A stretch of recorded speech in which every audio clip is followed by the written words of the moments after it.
The morning I found a dead fish flopping in my toilet, I knew the HOA had fired the first shot. At first, I figured it was a sick prank or some backwoods plumbing nightmare, until I twisted the kitchen tap and all I got was a dusty cough and a hollow rattle. Out by the barn, my cattle troughs sat empty, dry as a bone. The tomatoes drooped like someone had hexed them, and even the dogs were circling the bird bath like it was the Holy Grail. Dazed and barefoot, I stumbled outside, boots half-tied, and there it was, a white envelope slapped onto my fence post, the HOA's official seal practically grinning at me. Inside, the letter was short and gut-punch blunt. Water access suspended pending compliance with HOA green space regulations. Thank you for your understanding. No warning, no notice, no appeal. Like I was some squatter trespassing on land my family had farmed since Eisenhower was president. I stomped toward the HOA office, boots throwing up clouds of dust with every furious step. The building was deserted, save for the heavy reek of lemon polish and Kerren Templeton's signature knockoff perfume. Kerren, queen bee of the HOA, was perched behind the front desk, looking like she chaired her own private little nation. When I demanded to know how she had the authority to shut off my water, she just tilted her head and gave a smile slicker than a grease trap. "You're within HOA boundaries," she chirped, "and your lawn doesn't meet aesthetic standards. Bylaws are clear." I swallowed the urge to laugh or punch something and asked if she'd personally come out to inspect the height of my grass. She didn't blink, just handed me a glossy pamphlet called Landscaping Harmony for a Brighter Tomorrow. By the time I trudged back home, the picture was clearer. Kerren had history. She'd fined me last year for letting my rooster crow at sunrise, like I could staple a watch to his foot. Before that, she ordered me to dismantle my old windmill because it was aggressive. But this was war. Starving a rancher's land of water wasn't policy, it was siege. And I knew exactly why. Kerren had plans for the land next to mine. She needed my acreage for her precious new community recreation annex, and she thought cutting off my lifeline would make me sell.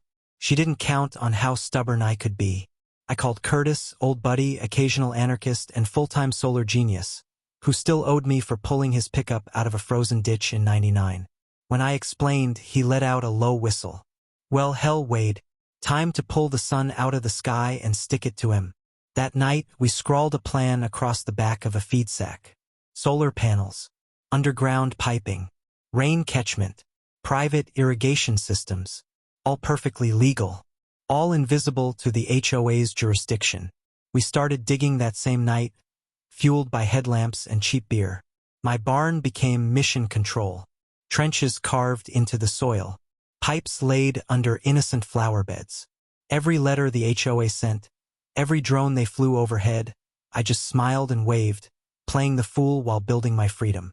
2 days later, Kerren rolled up in her golf cart, clipboard in hand, sunglasses bigger than dinner plates.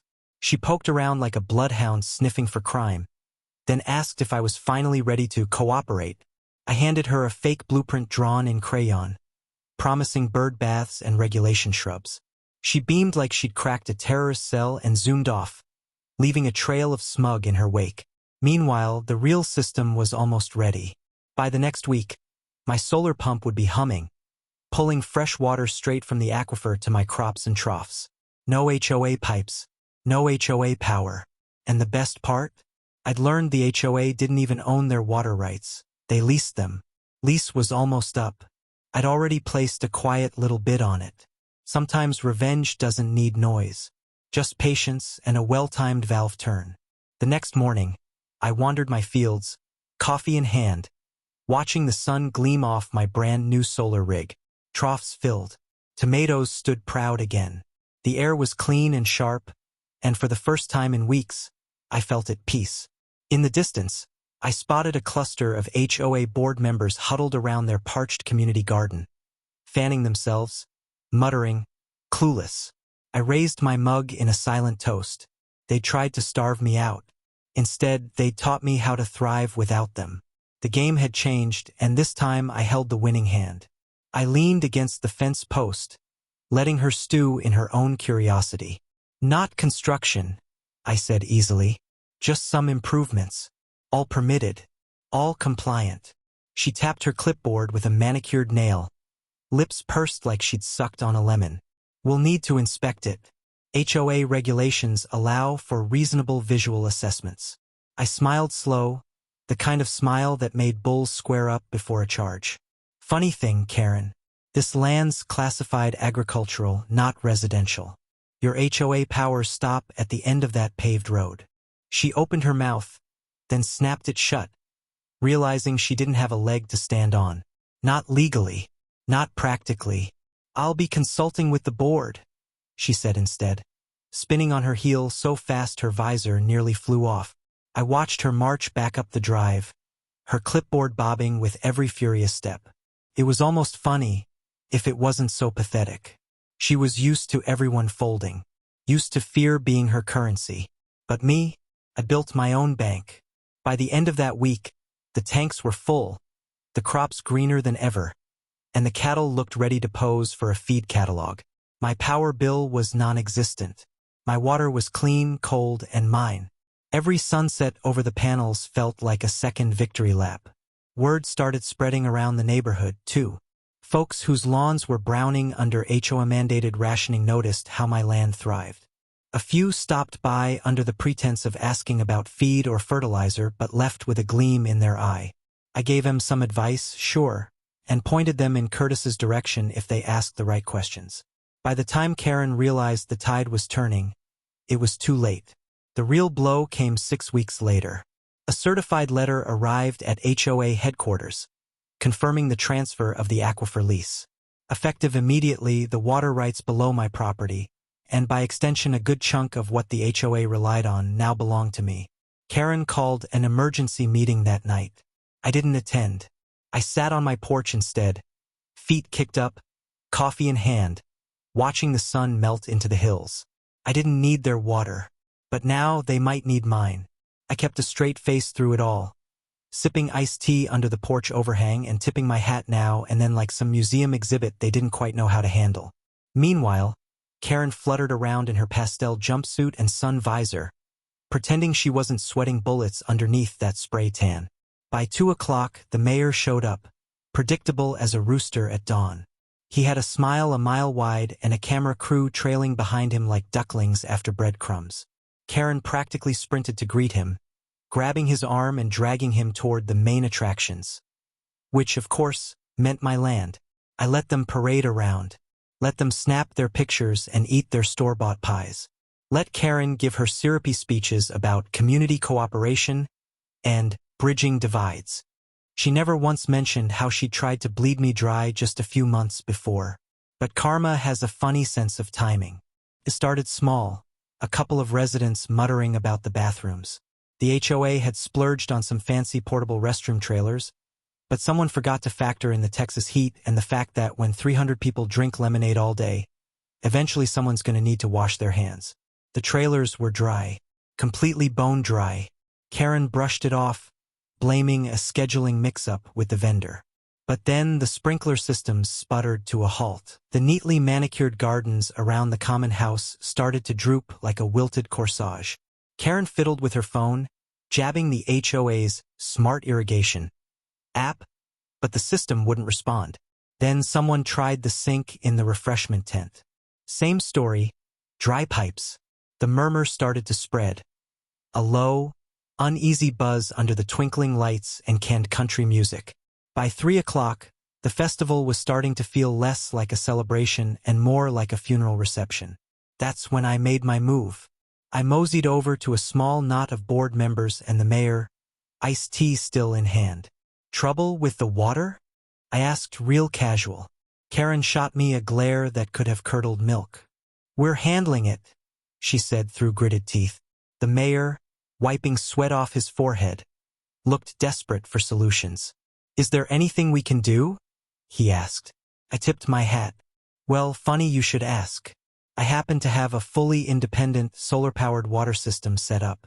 Runs clean and quiet. No strings attached. Kerren blanched. The board members looked at each other like shipwreck survivors spotting dry land. Would you be willing to show us? The mayor asked. Of course, I said, giving Kerren a wink she definitely did not appreciate. I led them behind the barn, where the panels glistened in the afternoon sun and the hum of the pump was steady and strong. I opened the shed doors wide like I was unveiling a prize hog at the state fair. All legal. All inspected, I said, handing the mayor a laminated copy of the county inspector's certification. Built it myself with a little help from some friends. No connection to HOA lines. Totally self-sufficient.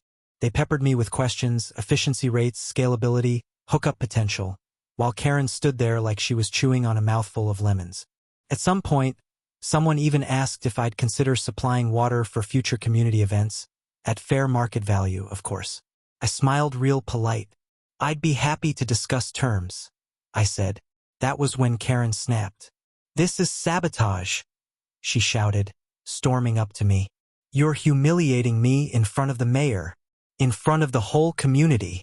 I looked her dead in the eye, steady as bedrock.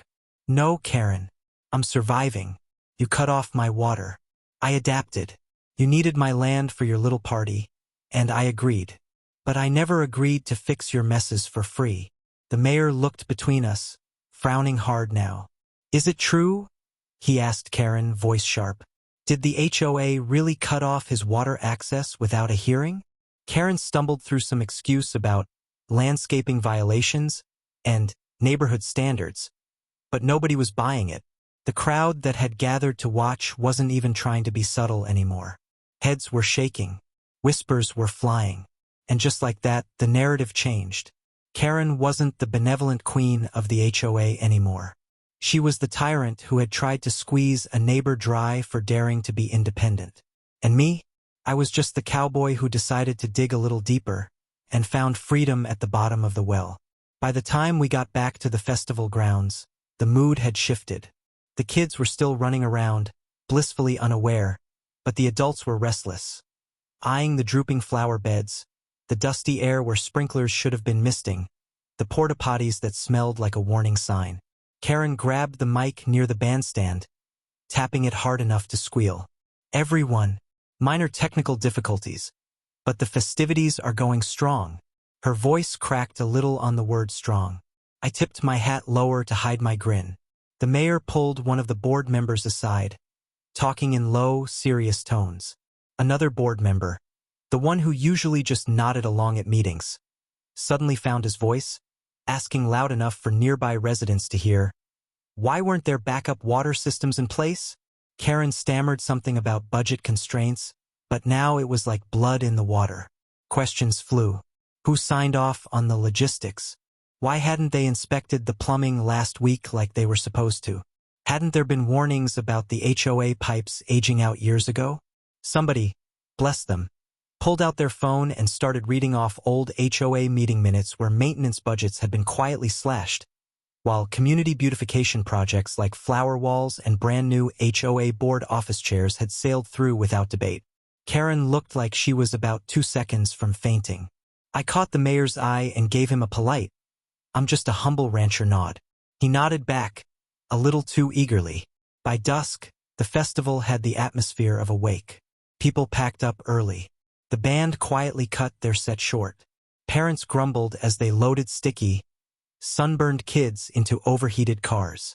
And the board? They huddled around Kerren, whose smile was now stretched so tight it looked painful. As I packed up the folding chairs they borrowed from me, graciously loaned, according to Kerren's earlier speech, a board member trotted over.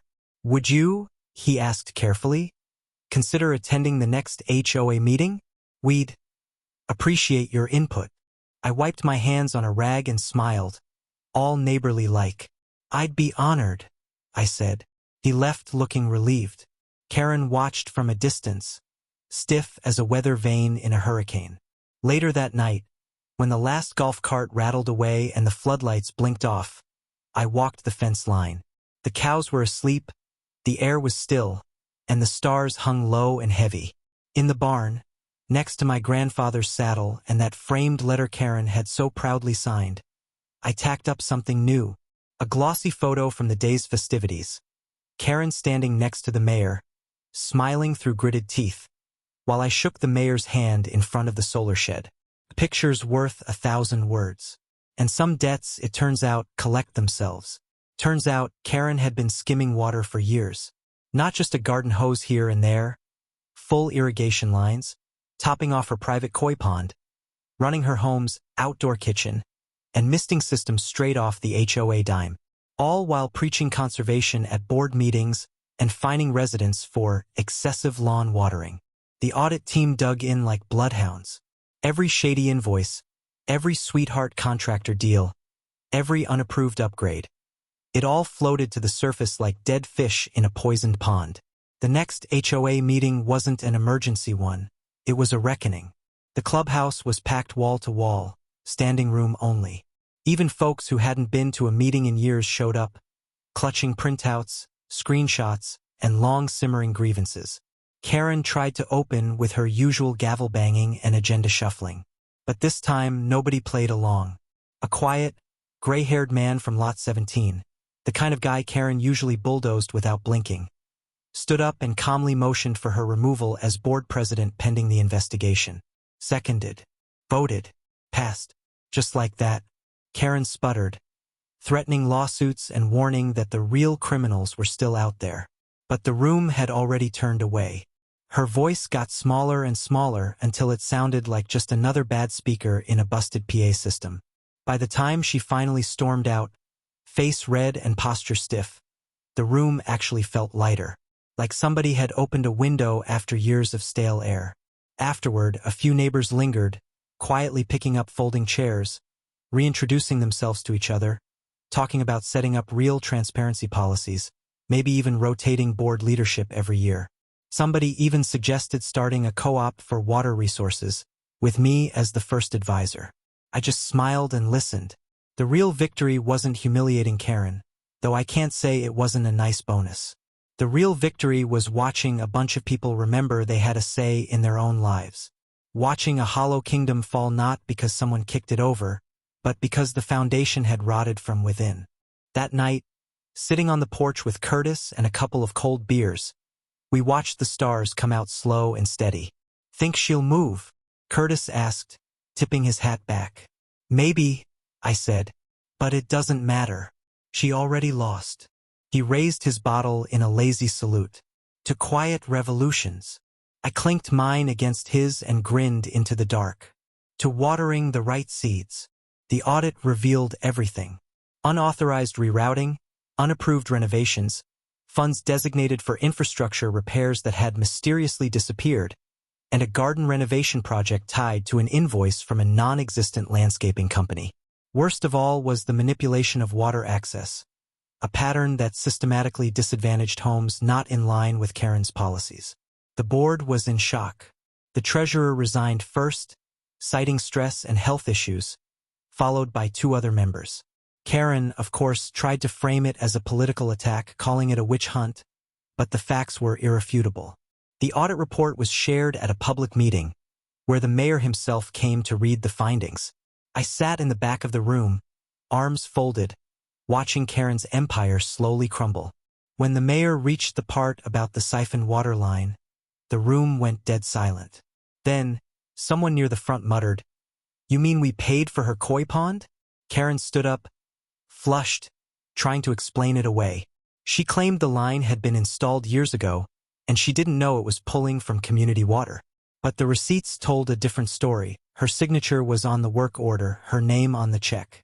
By the end of the meeting, a petition was circulating to remove her as president. The following week, it passed with overwhelming support. Kerren was forced to step down, not only from the board but from any leadership role within the neighborhood.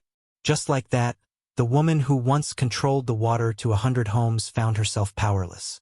With Kerren gone and the board in disarray, I finalized my deal with the water rights broker.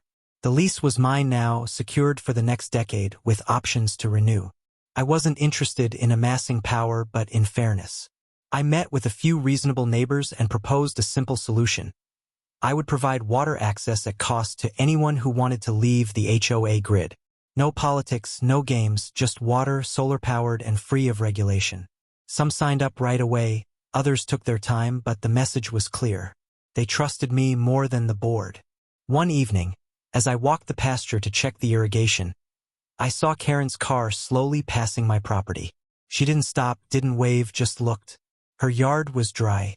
The koi pond had been drained by the interim board, and the fine for siphoning came out of her pocket. Word was she tried to contest it but couldn't afford the legal fees after resigning. I didn't smile at her misfortune. I didn't need to. The land had a way of balancing itself. Curtis came over for dinner that night.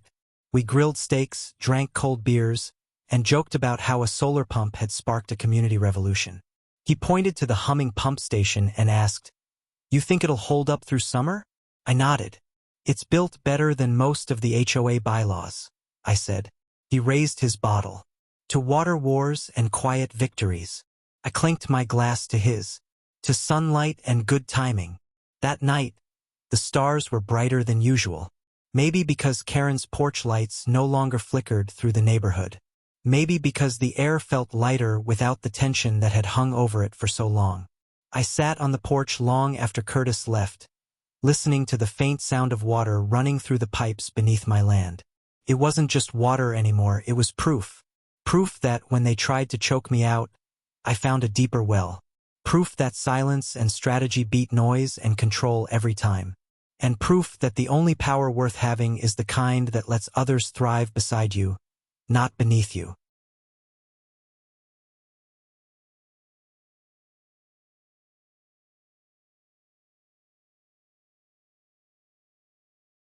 The summer rolled in as it always did, hot and heavy, baking the soil until it cracked, sending everything scrambling for shade. Except this year, my land didn't crack. My trough stayed full, the vegetables stayed green, and the cattle were calm under Misters fed by the solar pump that hummed like an old dog napping in the sun. Word spread quickly through the community, not just about the water but about the shift. With Kerren gone and the board reshuffled, a quiet peace settled over the area. People stopped whispering at fences and started waving again. Neighbors I hadn't spoken to in years came by, asking questions about off-grid systems and how they could get one started. I never turned anyone away. If someone wanted to learn and help themselves, I was willing to share what I knew. The new interim HOA president was a retired teacher named Erlene. She wore denim skirts and always carried a spiral notebook. She showed up at my gate one morning, holding a picture of sweet tea, and said she wanted to talk about a community water program. Not a mandate, not a power grab, just a plan. We sat under the porch, passed the tea back and forth, and talked logistics. She had the right idea. She wanted to offer residents the option to connect to a sustainable water source, with transparent fees and maintenance shared evenly. She even suggested using part of the leftover HOA budget to fund installations for lower-income households. I agreed to help manage the setup and maintenance, as long as the decision stayed in the hands of the residents, not the board. We shook hands, and this time it felt like a real handshake, not one hiding a knife behind the back. A few weeks later, I hosted a small gathering at the ranch, nothing fancy, just barbecue, iced tea, and a walking tour of the solar setup. It wasn't about showing off. It was about showing people what was possible. Curtis was there, too, answering questions about power storage and backup systems. Kids ran around in the grass, and neighbors who used to avoid eye contact were now asking about trench depth and pipe fittings. Progress didn't come with a bang. It came with dirt under fingernails and neighbors working together, side by side, holding PVC pipe and zip ties. By late July, the first wave of community hookups was in place. 5 houses on the east end of the neighborhood were now running on solar-powered water systems, partially or fully, all built with help from volunteers and guided by Curtis and me. The HOA didn't just allow it, they promoted it. Erlene put together a monthly newsletter with photos, updates, and even a thank you column. People started seeing the board not as a controlling force, but as a support system. It wasn't perfect, but it was honest. That was more than anyone could say 6 months ago. Kerren, meanwhile, had gone silent. She sold her house and moved to a gated community a couple of towns over. Some said she was trying to get onto their HOA board. Others said Kerren was done with politics entirely. I didn't care either way. She was a storm that had passed. All that mattered now was the rebuild. I kept her old note, the one she'd taped to my fence that first day, as a reminder. It was tucked in a drawer in the barn, right beside the receipt for the aquifer lease. Every time I opened that drawer, I was reminded of what it felt like to be powerless. And I remembered how that feeling had driven me to the first shovel of dirt that started it all. The mayor came by again in August, this time with a few representatives from the County Utilities Board. They were curious about the model we'd built and whether it could be adapted for other semi-rural neighborhoods. I gave them the tour, laid out the numbers, installation costs, savings, maintenance schedules. They were impressed not only by the technology but by the community response. People were proud of what we'd accomplished together. There was no single hero, just neighbors helping one another to break free from mismanagement and fear. Toward the end of the month, we held a town meeting, not in the HOA clubhouse, but under the old cottonwood tree at the edge of my pasture. We set up rows of chairs as the sun began to dip behind the hills, casting a warm, golden light. Erlene stood at the front, flipping through her notebook to read the latest water use stats and expansion ideas.